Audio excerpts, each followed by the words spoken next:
The year 2020 is now finally at an end, and every year I, for Nerdcasm's website, used to write up a list of all the best phones that you can buy at every price range. This time, I'm making the same in this new video format. I'll be going through different budget segments from under 10,000 rupees to above 1 lakh rupees. Let us go through the best options that we have in the market today and maybe make it easier for you to be buying the next smartphone that you want.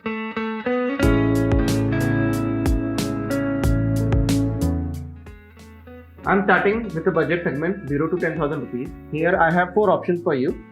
The first option that we have is the Realme Narzo 20A. This is a decent phone for the budget, and Realme has actually 2 options that I have in the budget segment, the Realme Narzo 20A as well as the Realme 5. Both of them are pretty similar when it comes to their performance and specifications.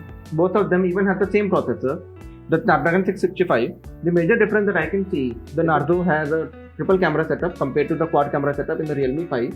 If you really need an extra macro lens, you can basically pay the extra 1500 rupees. But for the price of 8500 rupees, the Narzo 20A is a pretty good option in the Realme brand. The other option is the Xiaomi option that we have, is the Redmi and the Poco option. The Redmi 9 Prime at 10,000 rupees as well as the Poco M2, which is also at 10,000 rupees. Both of them again have the same processor, the MediaTek Helio G80, which perform a bit better than the processors on the Realme side. But here you won't get as good camera options that you get on the Realme side. So here you have 2 options. Either you go for a better camera setup and get the Realme, or you go for better performance and go for Redmi. Now that's obviously dependent on you and your choices. The next budget segment is the 10 to 20,000 rupees budget segment. And here too we have 3 options, 2 of them from Realme and 1 of them from Xiaomi. The Realme options are again Narzo 20 Pro as well as the Realme X2. Here the Narzo has an edge over the regular Realme X2. The first benefit that you have out of Realme Narzo is the better processor in the form of Helio G95. And the other option is that even under the budget segment itself, you are getting an 8GB RAM version, and combining that with the 65 watt fast charging, this is a pretty good budget device that you can get under the sub 20k bracket. The only Xiaomi option that comes in the same budget that is a good price to performance would be the Redmi Note 9 Pro Max. But here too you get a worse processor when it comes to Snapdragon 720G, which is comparably worse than the Helio G95 in the Realme Narzo 20 Pro.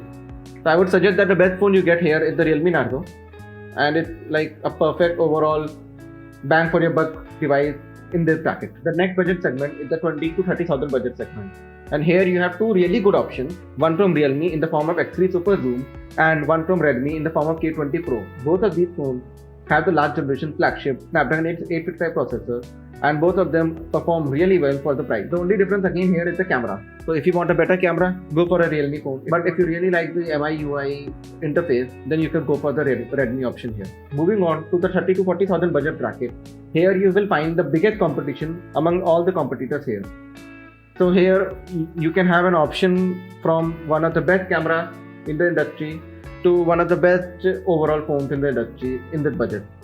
So I'll be listing out all of the options, but then let us look towards what is better in what phone now. The first option is the iPhone SE, the one that came this year. This has the iPhone 11 A13 processor, which means that it can last you for the next 5 years easily. And it also has one of the best cameras in the industry. But the only negative point here is that it carries over the last iPhone 8 and 7 design. So this would be one of the best phones that you can give to your parents or someone who is not that tech savvy but wants a long lasting phone. But in case the buyer is a tech savvy person, then I would suggest going towards the non-Apple options here. The first option here is the Mi 10T Pro 5G at the 40k. It's one of the best phones that you can get in this budget. It has one of the best set of cameras, it has one of the best performing Snapdragon 865 plus processor. The other option here is the OnePlus 8. This will have the same performance as the Mi option that I gave, but a bit lackluster camera, but much better software.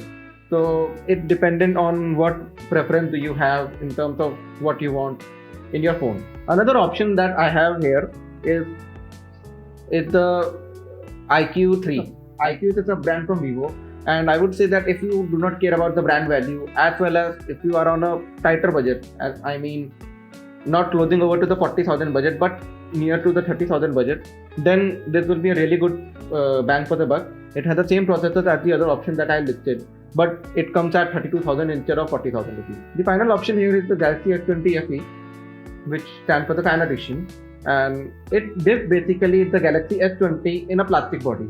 So if build quality doesn't matter much to you, then I would say this is a really good option. So basically you get a flagship camera experience, but on a budget side. So if build quality isn't a concern for you, this is one of the best options out there. Moving to the 40 to 60,000 budget segment, in this you are either moving to the latest flagship from the Realme option, or you are going towards the last flagship from Samsung or Apple.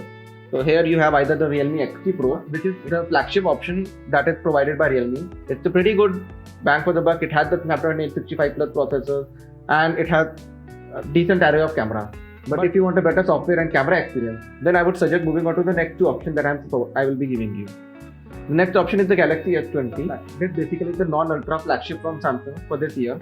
And I would say that considering the display it has, considering the cameras it has, and the processor it has, I think it's one of the best options that you can get under this budget segment. But if you want to go towards the iOS side, then I guess the iPhone 11 is the only option here, and it's one of the best options considering its camera setup is still better than the Galaxy S20. I would suggest that if you want to get a better camera, get the iPhone 11. If you want to get a better overall phone, then get the Samsung Galaxy S20. Finally, moving towards the flagship territory, the budget segment of 60,000 to 1 lakh rupees. Here the options range from Galaxy Note 20, which gives you the flagship performance, the flagship camera. But again, the Note 20 has a plastic body compared to the Note 20 Ultra and other phones. So again, if the build quality isn't a concern for you, it's a really great phone for you. But alternatively, we have the Galaxy S20 Ultra, Samsung's actual flagship for this year, and with the best display, with the best camera setup you can have, this is one of the best options that you can get in the Android space. But if you're looking more towards something that would last you longer, that will perform better and has much better cameras, then I would suggest you to go towards the iPhone 12 here. The iPhone 12 and 12 mini are really equivalent options. That depends on the size option that you would prefer, and it has one of the best cameras in the industry today. So if you want a better display or if you want an Android option, go for the Samsung.